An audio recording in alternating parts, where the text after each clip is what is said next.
Empire.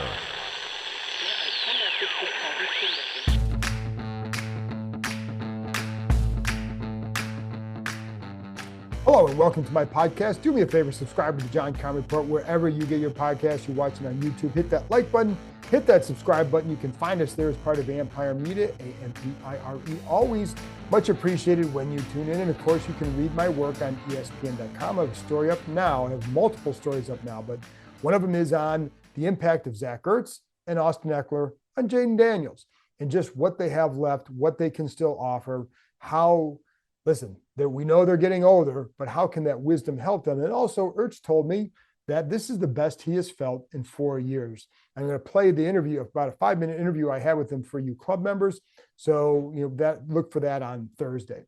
Anyway, speaking of club members, I'm going to be doing the private Zoom session with Santana Moss for you gold members on Friday night. That time will be determined by Thursday. So probably around 7:30. Anyway, so you gold members, if you want to become one, go to the Empire Media YouTube page, click the word join, then choose your membership. There you go. Anyway, let's get to the good stuff. So today I'm going to be joined by several of my beat reporter colleagues, Nikki Javala from the Washington Post, Ben Standig from The Athletic and the Last Man Standing podcast, also on Empire, Mitch Tischler from Monumental and the Beltway Football podcast, and also JP Finley, also with Monumental, 106.7, NBC Sports. He joins us later in the show. So we just do a season preview, really good stuff, good insight from the people who are out there every day and who've been out there for many years. So anyways, stay tuned for that. A couple of things to clear up before, just to let you know, before I get to the show. You have already heard the news about Sam Cosmi with a 4-year extension, worth up to $74 million, $45 million guaranteed, a very good deal for a very good player. Cosmi was an ascending player by the end of last year. The move to guard really suited him very well. And I think he's a guy that feels like his arrow continues to point up. I think he's going to be one of the better guards in the NFL by the time this season ends. I think he's pretty much getting there already, but I think by the time the season ends, that's where he'll be mentioned because I think he's that good. And it's not surprising to me that this is the guy that they chose, the veteran who's still here, chose to extend. And so he clearly fits in their plans. Going forward, get it done. Very smart move.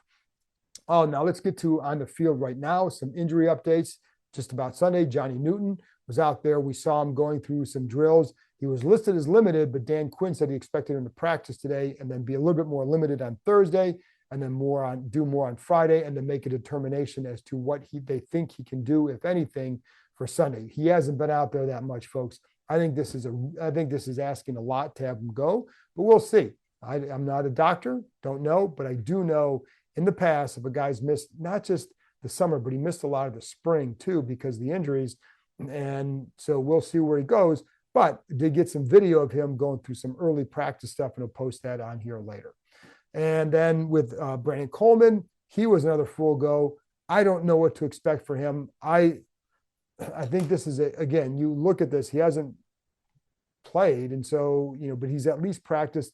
His was an upper body injury. With Newton, it was a soft tissue, upper body injury. So at least for Coleman, he could go through a lot of the walkthroughs. He could go through a lot of the stuff that they're putting in, but it's still different going up against guys in the game at full speed when you're having to make adjustments on the fly. So this is why you have Cornelius Lucas. And you know that if Coleman goes out there in that first game, that Todd Bowles is going to throw some stuff at him to really put him in a bind. How would he handle that? That's why, to me, it makes sense if you go with Lucas.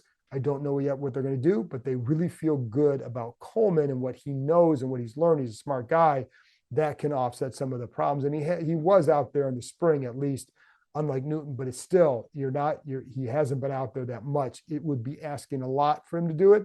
If he can do it, that's great for them. So anyway, those are just some of the quick updates. Got a lot of stuff in the locker room, but I'm going to be talking about some of that stuff for a podcast on Saturday, getting you ready for the weekend. I'll have Jenna Lane, my ESPN colleague in Tampa. She'll be on Friday morning, just getting you ready, just informing you about the Buccaneers and what they think down there about Jaden Daniels. So anyway, got all that stuff. So stay tuned for my beat reporting colleagues. Here you go. Here's Nikki Javala, Ben Standig, JP Finley, and Mitch Tischler. Here you go. Let's have fun. All right, everyone. So I wanted to bring the reporters back, the B reporters back, who cover the team, or they're on a daily basis, who know more. And I figured it was a long past due, and that Ben and Nikki finally made up after the last go round in the spring, where I think, Ben, how long were you in the hospital after that one?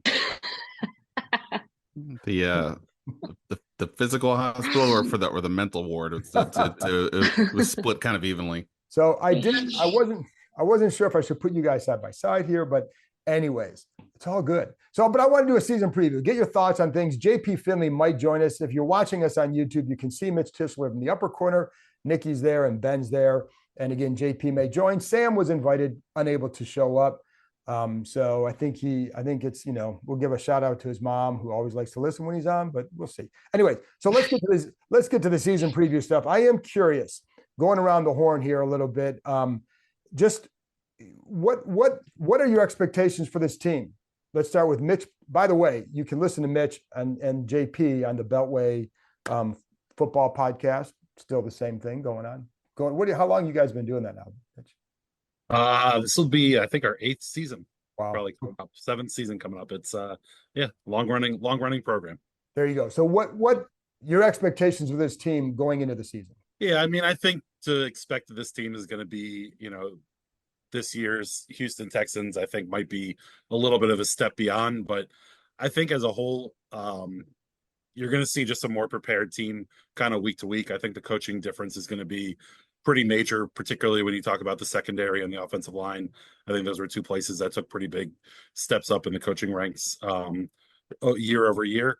And I think Jaden's going to be impressive as a rookie. I mean, I think you got to be realistic about kind of the talent that's around him, both offensive line and positionally. But I think he's gonna show to be a prepared, good quarterback, and he'll be a building block piece for this team. Ultimately, I think they probably finish with 7 or 8 wins and give a nice stepping stone for where Dan Quinn wants to go from here. Nikki, and by the way, you can read Nikki's 27 stories over the last week and a half in the Washington Post. Nikki, what are your expectations? Yeah, can I reframe it to be more of like what the goal should be this season? Because I feel like so many times we go into a season and like, yeah, I'm going to anyway. I feel like we go into a season, it's like I think the secondary will be better, and it's not. But I think the goal, and I say this, and no, I don't mean this in a snarky way, which is rare for me, but like I think the goal should be competency over where they were last season and going 4-13 and just looking like they're total disarray in all 3 phases. It does, as Mitch said, this team does look much better coached. You can see some player development. You can see the communication. You can see guys being on the same page. You see guys playing like they know what's going on. And I don't mean to set the bar lower than, what people want, but I think for a team that is truly rebuilding, don't give me that recalibration nonsense. It's a rebuild. They gutted the place. That's what you have to expect, is to have all these new guys on the same page and to win. So I think an 8-9 win season would be really great for this team, for this franchise, given where they were. I know the ultimate goal is to be higher, but given so many new pieces and so many remaining holes to fill, I think that would be a success in my book. I think that would be a grand success. They got to 9 wins. I mean, I think you might be throwing a parade on Constitution Avenue if they can get to 9, just because I think there's so many unknowns left to find out here that would represent a hell of a year. And it would mean that Jaden Daniels is probably a really, really good quarterback right away. But we'll get to some more of that in a minute. People do say I'm an optimist, so there you go. I was shocked that you were more optimistic than I was. Yeah, well, I mean, you're welcome. Listen, in between posting pictures of her baby on Instagram, she is, still doing all this. So I think she, knows a little bit. Ben, Last Man Standing podcast, also on Empire. What do you say? Maybe I am lowering the bar too much, but for me, yeah, obviously wins matter, and you'll likely ask us for a specific prediction later and all that. And obviously fans are tired of not making the playoffs and not being involved and all that. I get that. But to me, if I'm being honest about what I think is the bar for success, it is that Jaden Daniels looks the part, and that this group is competitive. And I know competitive is this is not like we're, the participation trophies, but obviously last year was a bit of a joke. And most years it's always been like, when the S hits the fan, they're gonna lose. Like that's just the way that it's been, no playoff wins since 2005, no winning record since what, 2016. And the whole I think half the point of what they did with this offseason was if they were really trying to quote unquote win games, meaning like try to get the 10 wins like purposely, they would have gone out and done more, spent more money, whatever. They didn't do that. They brought in guys like your Bobby Wagner's, your Zach Ertz's, and so on, not to mention drafted like every team captain that was in the draft, basically, because they are trying to reset what it is to be a person who plays for this team. They're trying to establish, because the problem historically has been either they bring in mercenaries. That was more of the Dan Snyder early session. They bring these mercenaries who help define the tone in there, which was selfish, or they just had constant changes with the coaching staff. So there has not been any kind of standard here forever, and I think that was legitimately half their purpose. So, like I said, if they can do those two things, then I think this is a success. And the next year you build on top of Jaden Daniels and so on. I'm still eyeing the Vegas line like 6-7 wins, but that's kind of what I would see is like what I would accept to be as a good season, even if I get it. People don't want to hear about 6 and 7 wins. Well, and I personally, if Daniels becomes a success, whatever the record is, whether it's 6 wins, 7 wins, 8 wins, this season's a success because you got your guy going forward. I mean, it's obviously you want to get 9. If they go 8 wins and it's because Mariota comes in and does something, which I don't think any of us would expect. But if that happens, I think you don't want to be looking for that guy again after this year. You want to know that this is the guy. And I think they kind of feel that way right now anyways.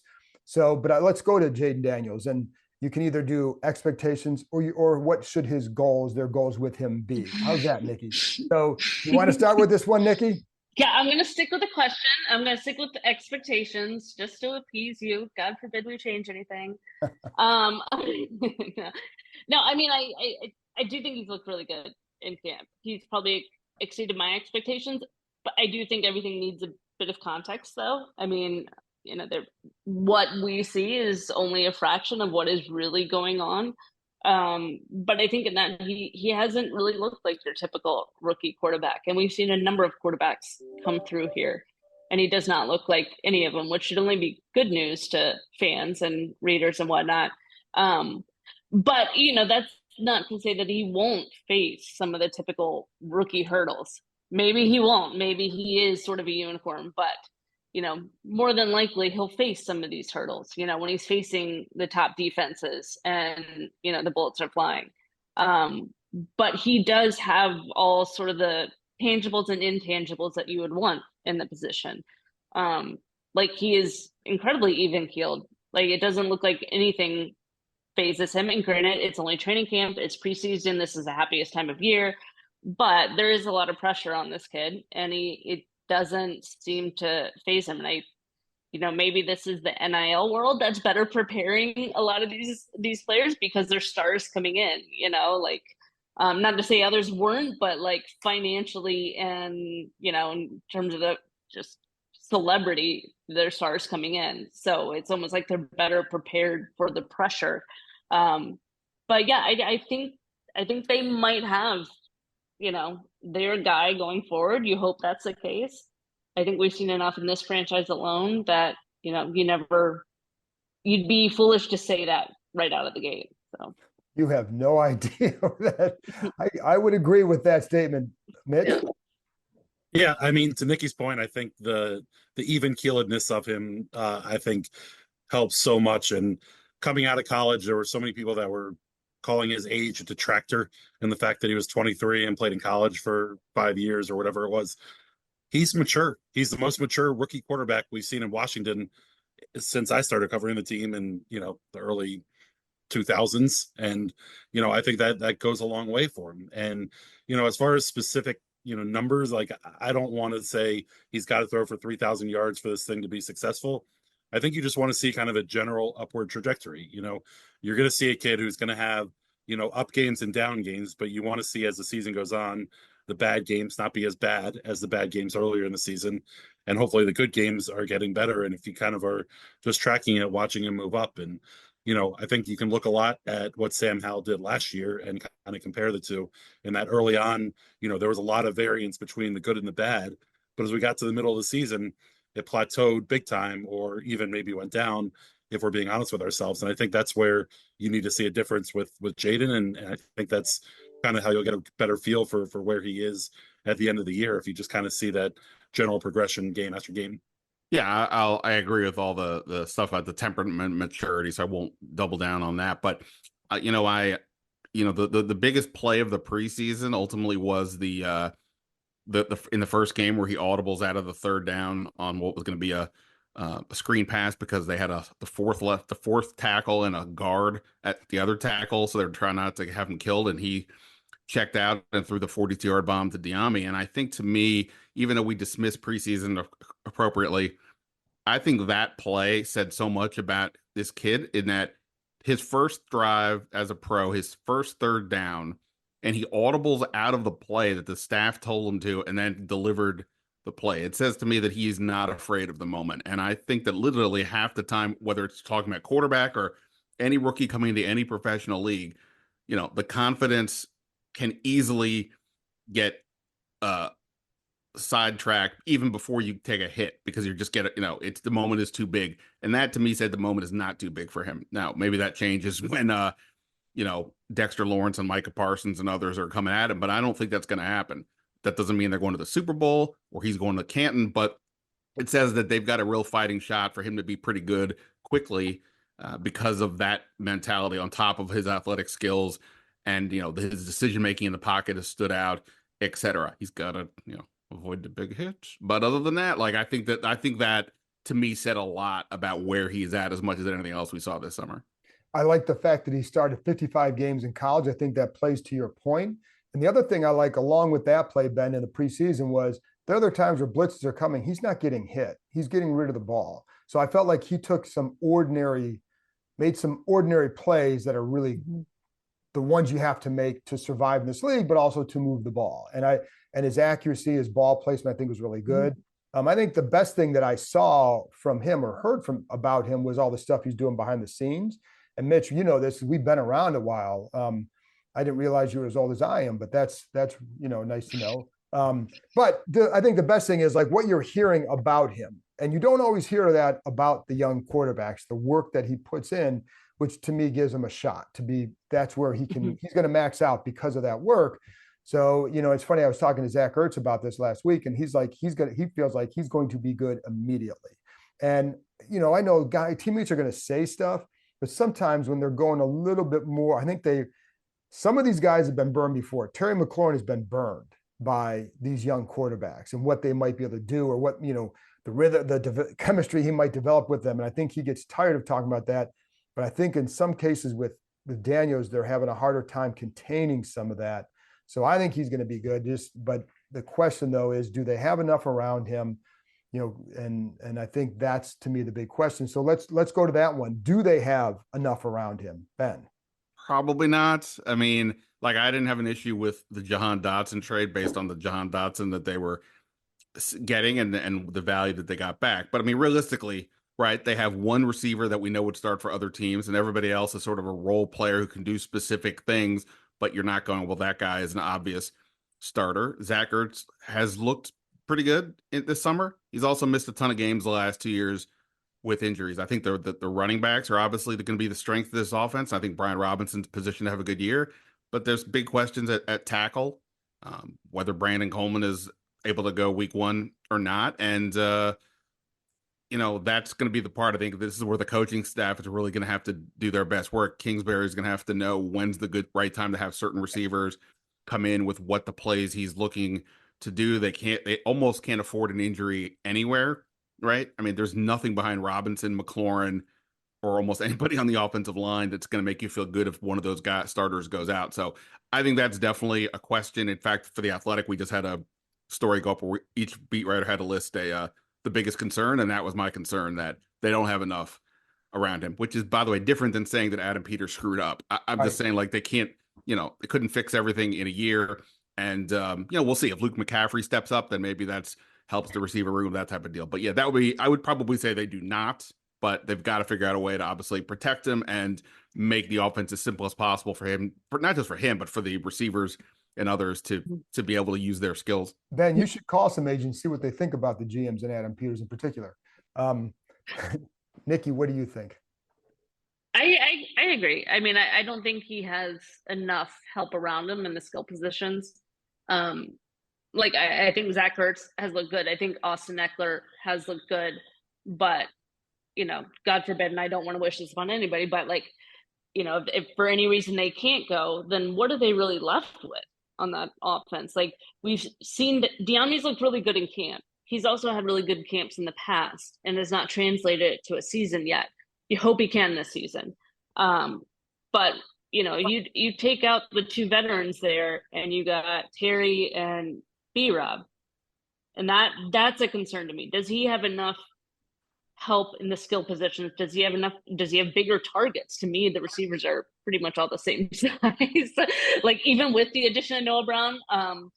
But maybe they'll surprise me. And then the O-line, like, a lot of attention has been on the tackles, and rightfully so. I still think that's a glaring concern, both sides, not just the left side. But I think depth is an issue too. There have been so many seasons here, especially where we've seen them get down to their fourth, fifth center. I don't know that I would feel fully comfortable if they had to go from the starting five to a couple of reserves at any positions. I feel like, there are some concerns, obviously, with the starting five on the edges, and then to go to the reserves, it would fall off quite a bit.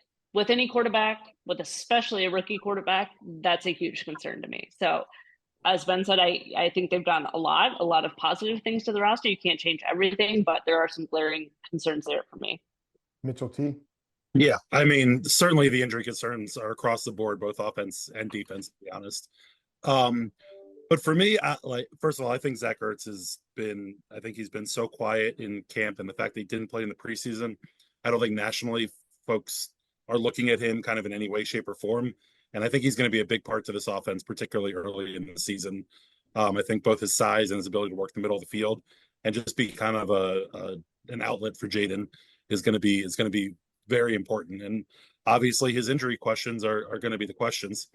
For the rest of the group, though, I put a lot of it on Cliff Kingsbury, because you're going into the season and you know what your strengths are, Terry McLaurin, and you B-Rob, and you know what your weaknesses are, essentially everything else. And it's going to be up to him to design an offense that can work with this group. And certainly the tackles are a concern. We don't know what we know. We don't know what we don't know with Brandon Coleman.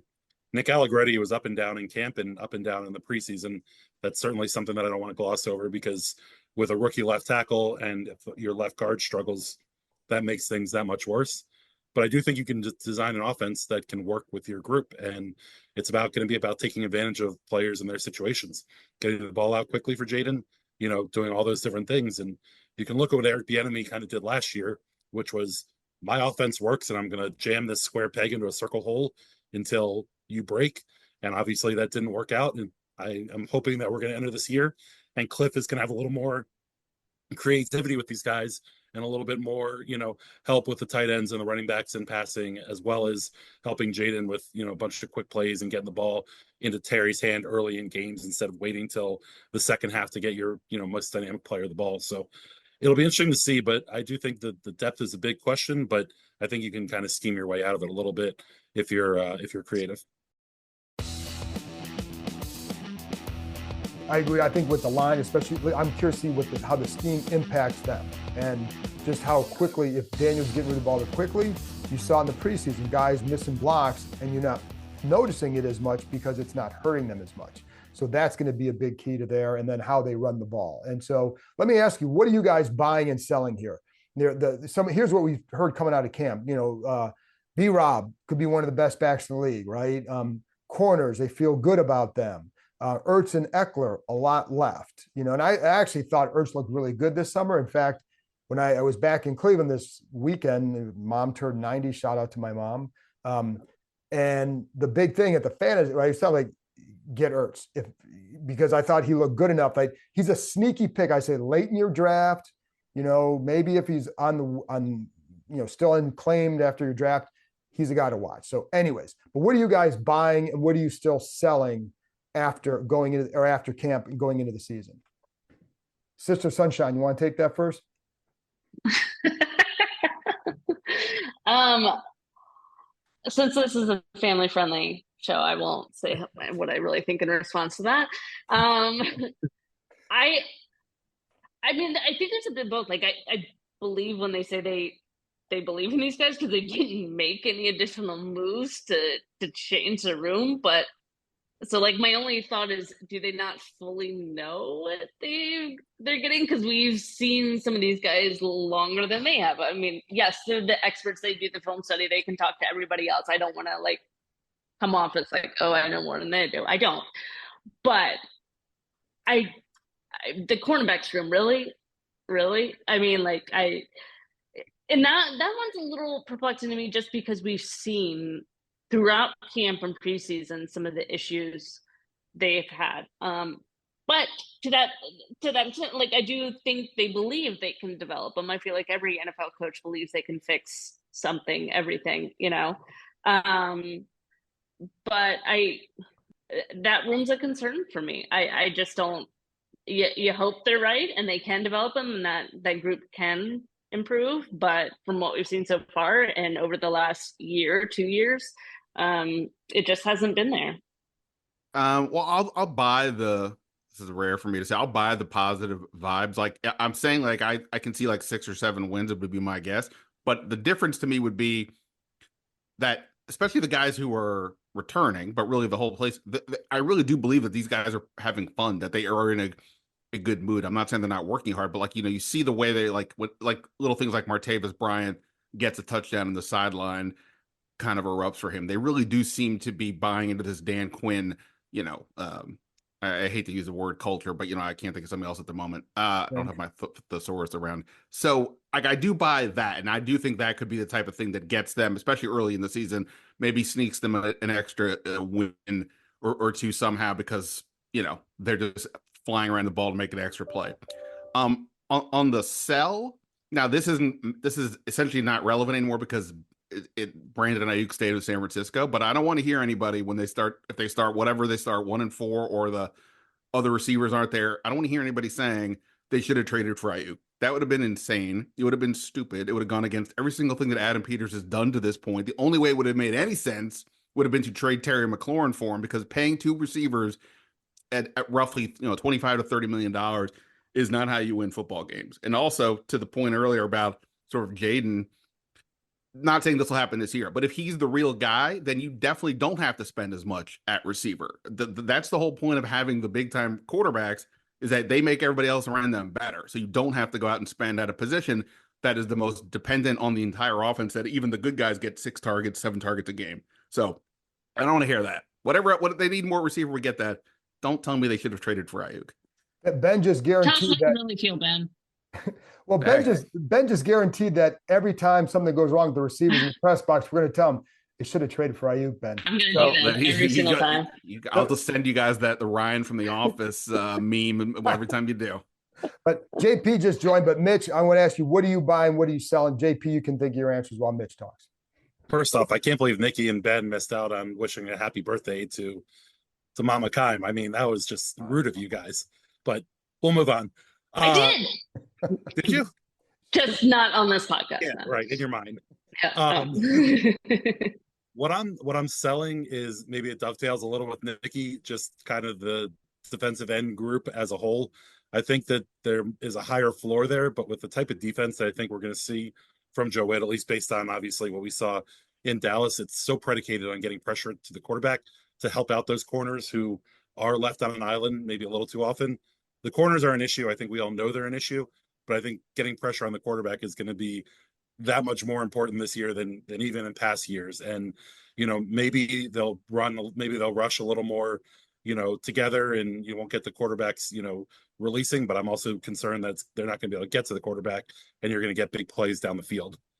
What I'm buying is, I think, the impact of Tyler Biotish on this offense and how much he's going to help both the O-line. Wow, Ben does not like that one. No, I love that you went for an offensive line. That's exactly, yeah.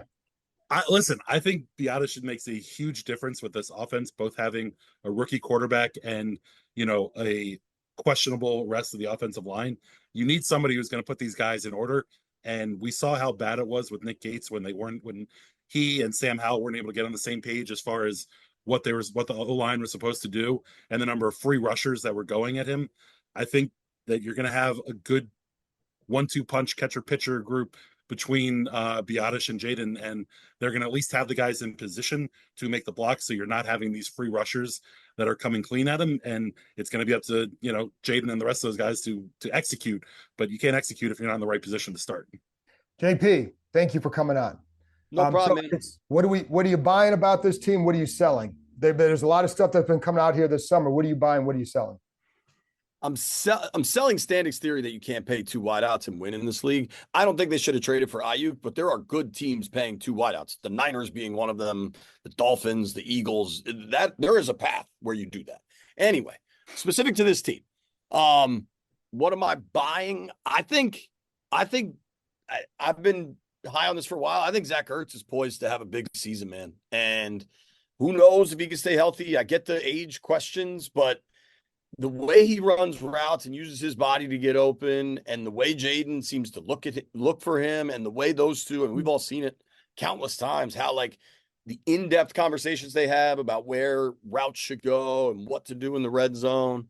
I think McCaffrey and Sennett will come on for this team kind of in the second half of the season. I think they got to see some game speed, and I think Luke's still like converting to wide receiver in a lot of ways.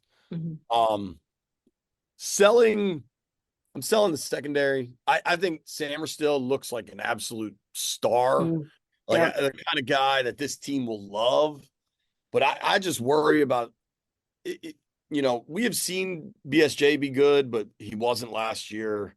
Forbes obviously really struggled. I mean, that secondary, the amount of coverage breakdowns. I like Chin a lot up near the box. I feel like Jeremy Chin in a role similar to like what they figured out for Landon Collins works, but I just worry about coverage issues. And I know Quinn and Witt are known to fix it, so hopefully they'll prove to be those guys, and things will look differently. But that's probably the position group that concerns me most. I should throw a caveat that when I was talking about the cornerbacks, I was talking about the outside guys. Like I agree that Sanders still isn't. Yeah. He's a beast. Like he is, because he can play anywhere and he plays it so well, which is remarkable for having played the position for all of 2 years. And he's so physical for his size. Physical. I buy him. I agree. I buy him, and I think it's good that he has the number 0 because it represents the number of untainted national championships by his school. Anyway, but I buy Brian Robinson having a good year, and I'm not yet buying the outside corners. I'll just keep it there. Last thing, we only got about 5 minutes here. Wins, do they contend / make the playoffs? Glad I joined for this part. 7-0. What would it take for them to make the playoffs? Well, dude, with the expanded wild card and everything, if you're like 2 games below 500 in mid-December, you're probably still on the graphic, honestly. Yep. I don't think they contend for the playoffs. I think this is a 7-win team. I think they could improve a lot from last year, but I think the organization reminded you that this is phase 1 of a rebuild with the Dotson trade and some of the moves we've seen over the last 2 weeks. I think they can improve a ton. The biggest thing is Jaden to prove he's the guy. Yep. Nikki? I agree with that. I think 7 wins, maybe. You had him at 12 earlier. Yeah, I said it would be considered a success if they reached as much as. I thought they were going to the Super Bowl, Nikki. Jeez. They haven't won 12. This is what I deal with every day. So, anyways, I'm sorry. Go ahead. I think 7 wins. I could see the 7 wins, but I do think they show like market improvement with Jaden understand. Like I think just him leading the offense will show, like I said before, competency, which is what they need more than competency, obviously, with him. So I think just that show that you're going in the right direction. And I think the offense will be, again, ever the optimist over here. I think the offense will be probably more productive than, what we saw in training camp from preseason. Ben? There you go. Do you have a breaking news like sound here? Because I'm asking because What are JP you? apparently broke news that the 49ers have paid 2 wide receivers a lot of money. Last time I checked, it's only one. Debo's probably out, but we'll see. Anyway, I did like JP's good name would be still on the graphic. I like that. I don't know if it's a fantasy team or a band or something, but I like that. Um, Look, I've been saying like 6 wins, but when I look at the schedule, like obviously you can't predict the schedule. I mean, even if we all are going to do it on some level, but they definitely have a lot of you got a last place schedule. There's a lot of games that could be winnable. Even just in the first half of the year. So I'll go 7 just from that perspective. I mean, I like I said before, as long as Jaden looks the part and the team shows more of a fighting attitude. I don't mean literally punching, but like competitive. That to me is success. So I'll go 7 and just I'm excited to see what Jaden can does because obviously we've seen nothing but bad quarterbacking play for a long time. Mitch? Yeah, I'll go one up from you guys. I'll get them at 8 wins, but like you guys, I don't think they're in the playoffs. I do think they're in the discussion. But I'll also, I mean, I think we all would caveat it with if Jaden Daniels turns out to have a CJ Stroud-esque season. I mean, this thing they could get to double-digit wins here. I'm not saying that they will, but if he's a star, they could. Ultimately, kind of like the start of the Ron Rivera thing. If they make the playoffs this year, I think that's not necessarily great long term when you look at the way this roster is constructed and what they've obviously done this year. So I think 8 wins, be on the cusp, kind of take that next step, and then hopefully next season they're able to add a lot more pieces because this roster still has a bunch of holes. I like the 7, but I think the arrow is pointing up. I think Jaden has a really good year, and they can scratch that one off the list, the list of needs for them for a while. So that's what I would say. Real quick, we got a lightning round here. Does Jaden throw more than 20 touchdown passes this year? Yes. Anybody say no? More than 25? Yes. He'll run for Yes. too many, so I'll say no. You say yes, Nikki? You're saying throw for 25, right? Yeah, not run. Total. Yeah. I'm going to take the over. Yeah. JP? I'm just under. Give me 24. All right. How many combined touchdowns for him? 34 combined touchdowns. Reggie Miller, 31. I was gonna go 30. How many would Steven Montez have 30. had? 45 at least. All right. I'll say 31 for that too. I like that number. So By all right. the way, for what it's worth, if he gets 26 touchdown passes, that would have been top 10 last year. So for what it's worth. All right. Good to know. Appreciate the Passing research. down league wide. All right. Anyways, you guys, thank you very much for coming on. JP, thanks for jumping on late. So thank you guys, and I'll see you out there when I see you. I guess we're out there on Wednesday. So thanks, guys. Yep. Thanks, Johnny. That's it for this episode. Thanks to Nikki, Ben, JP, and Mitch for joining me. Give them a follow on all the social media platforms. Give them a listen to, give them a read, all that good stuff. Anyways, and thanks to you as always for tuning in. I'll be back on Friday morning with ESPN's Jenna Lane talking about the Buccaneers and a few things that I maybe learned from the locker room on Thursday. So talk to you next time.